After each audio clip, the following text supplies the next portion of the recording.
Okay, hello, Falcamists. I decided that's what we're calling our Life Atelier members because we alchemize the failures into gold dust and learnings and good things.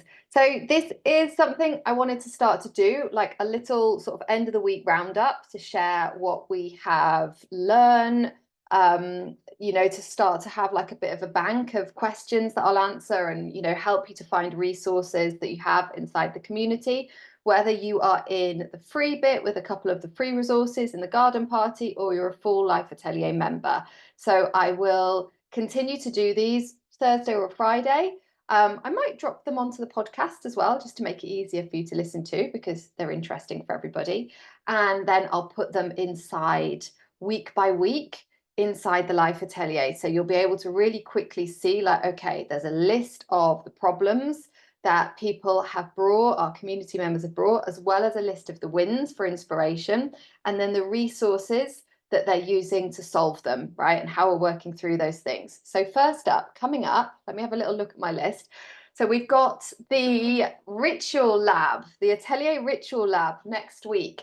This is something new that I thought about, and I was really thinking about how can I help you to actually implement in 10 minutes or less a day. That is my goal with the Life Atelier, that you've got these tools that you can use and that they don't take more than 10 minutes. Because honestly, I've been in parts of memberships, even where there's like a 20-minute lesson or a 30-minute thing, and I just don't do it.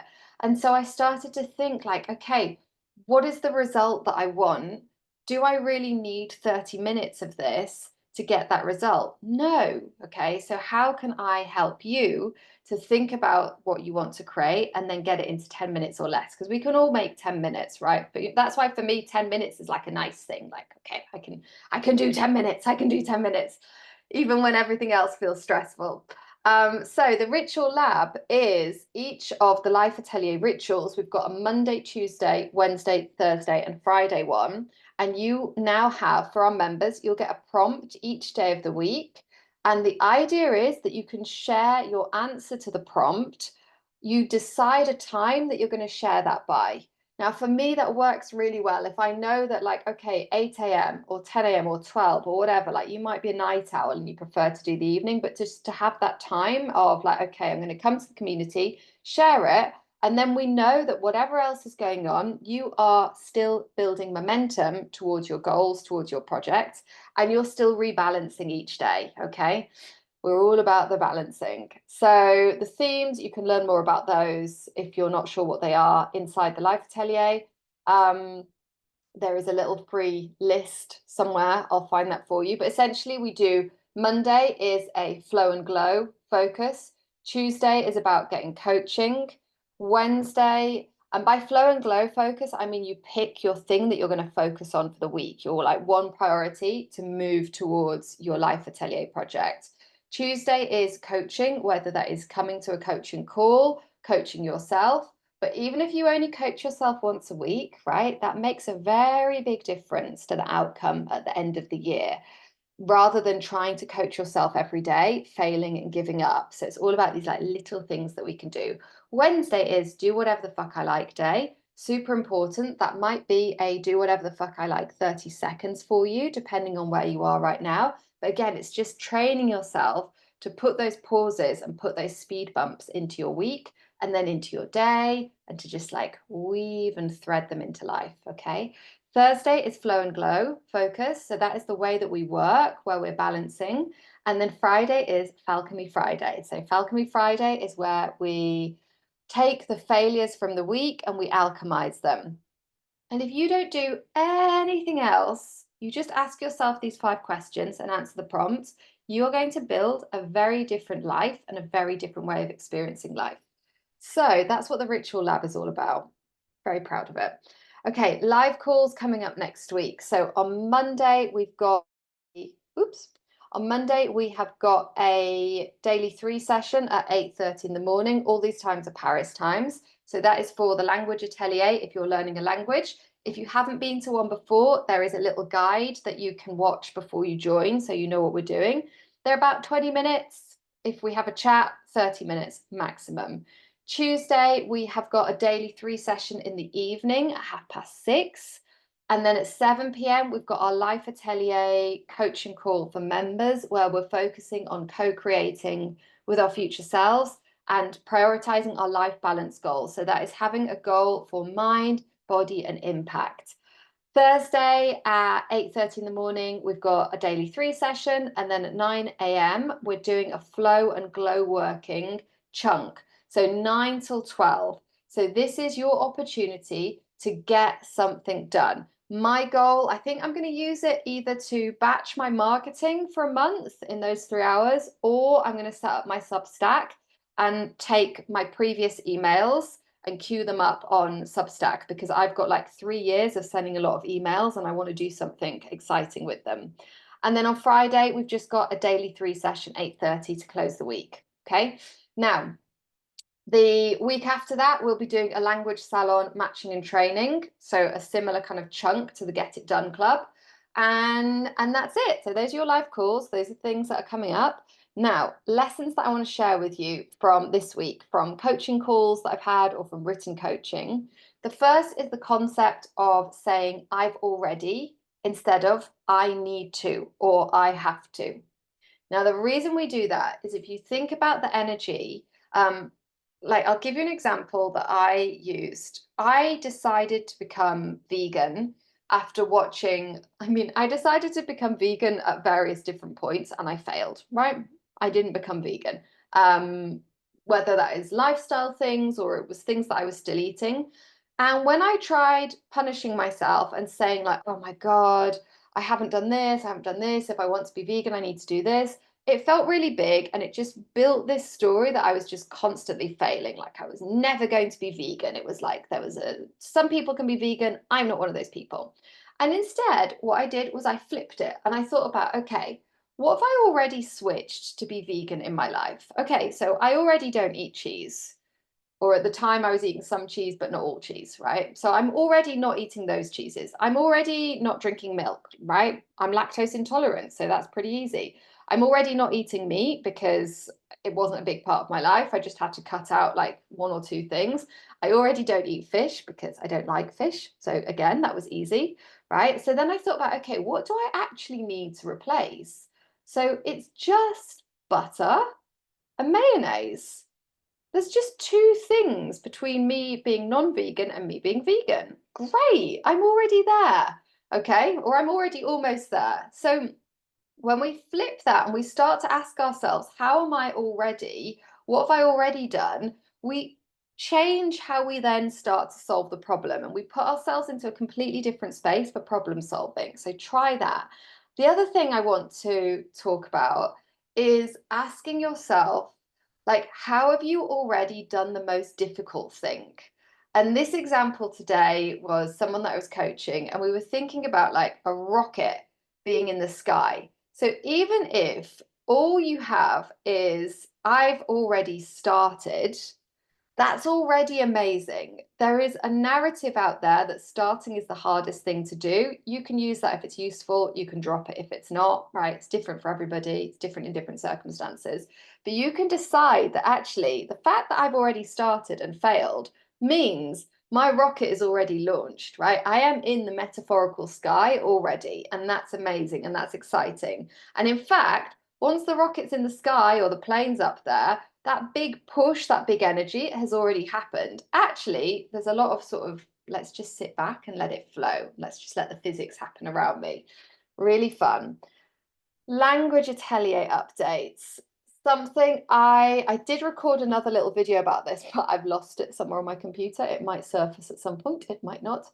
But something that I really noticed going into week 3 of doing the daily 3 with you guys, with the community, was noticing how my brain had switched from studying and using skills for studying and memorizing to learning. Now, when your brain is in learning mode, it's just actively selecting what to retain and it's working harder already, right? It's alert. It's the difference. I think of it as being like, it's almost like a sleepy dog that's like, what's going on out there? And a dog that's like, all right, there's a squirrel. Let's get the squirrel. Oh my God, there's another squirrel. Here's another squirrel. Okay. And it's really, really focused. So just ask yourself, like with whatever, whether it's language learning or it's something else, just notice, are you in studying or learning mode, right? Are you in student mode or are you in adventurer on the journey, making it happen as we go? Another thing that came up, the idea of doing versus planning. Now, this is somewhere that a lot of us get tripped up. We will spend a lot of time and energy creating a plan. And by the time that plan is created, this perfect plan, we don't have any energy left for doing. So a little way that I like to sort of short circuit that is to decide what enough is and to say that enough for me will be this one email. Enough will be creating this outline. And then what happens is once you've already done that, you are reinforcing the story that I am somebody who decides to do something and then they do it. Even if it's just making a cup of tea, right? Enough will be, right? If you're having a bad mental health day or there's a lot of stuff going on, enough can be, I'm going to make that cup of tea and I'm going to sit down, right? And from that point, I will decide if I want to decide something else. But just really starting to practice deciding what enough is, doing it, evaluating it, and then noticing how you feel before you take the next decision. And yeah, what I've written down here is something I like to do is literally take a blank page and just at the top of the page write enough equals. And just seeing that space on the page, it's just like soothing for my brain. And I start to feel like, okay, I can do this. You know, one of our atelier members is writing a proposal for a job application and has been procrastinating for weeks over it. So we decided enough would be 5 minutes of writing the outline without the intention of using that outline, right? The intention is just to change the energy. They can do 100 versions of the outline, whatever, doesn't matter. But the point is, it's to take an action step to change the energy, and that can be enough. And yeah, so you can do this literally like minute by minute, decision by decision, hour by hour. I was thinking about this when Rita was really sick. How did we go from Rita being, you know, about to die to Rita being this thriving, strong, busting little creature that she is? And it was really creating space around each decision and each moment and simplifying. And something that I did was I didn't worry about like cooking meals from scratch. I went to, I think it was Aldi in Alcalá de Henares outside of Madrid, because that's where the hospital was. And so I would take her to the hospital for her to have her procedure. Then I would go to Aldi because I couldn't even leave Rita on her own because she was so sick. I couldn't leave her at home to go out, and I couldn't leave her in the car because I couldn't leave her in the car. She was really sick. My job was keeping her stress levels as low as possible so that her body could work with the medicine to fight the infection that she had. Okay. So when I had like 10 minutes, half an hour, because she was in the hospital, she trusted the vets, she felt safe there. I went to Aldi and I stocked up on, they had these like vegan tortillas that you could microwave in like 2 minutes.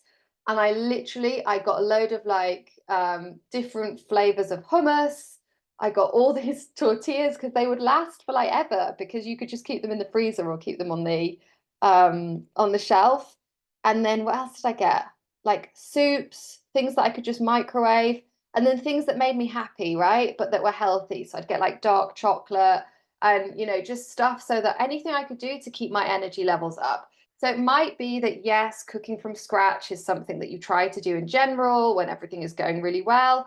But also, if you've got shit going down in your life, it's okay to drop the standards in some areas while you change the energy, while you get out of that. And then you can start cooking from scratch again and using it as like a nice meditative activity. And yeah, that also brings me to the final thing. This came up in one of the language atelier sessions, adapting to your circumstances. So one of our members is super busy right now. They're in their car a lot, actually sitting down to do the daily 3 and do the transcription. That is very challenging for them. Okay. They actually don't have that like 15 minutes to do it. So they're adapting it. So they're using their phone in their car to listen to like 10 minutes of a podcast, and then to use Otter and opening the transcription app on Otter to start to speak. Okay. And to at least get some speaking time in. And then later, when they have more time, they can do the daily 3 with ChatGPT. They can have a conversation with ChatGPT while they're driving and ask for feedback. But right now, it's just like lowering the bar to start to build momentum again when you've been knocked off balance. So that's what I want you to think about. All right, if you are in the Life Atelier and you're watching this as like your weekly summary, your next steps will be go to the calendar, RSVP to any live calls, check that you've got the almanac, super important, okay? And you're looking at those rituals. Make sure you're in the ritual lab and you've decided a time that you're going to answer the prompts each day. And then any questions you've got, get support, ask me your questions. If you are not in the Life Atelier and you want to be a member, there will be a link somewhere around this video for you to sign up. It is so affordable. I have made it 29 euros a month or 290 a year because I am infuriated by people making coaching, like putting a lot of bars to coaching. Okay.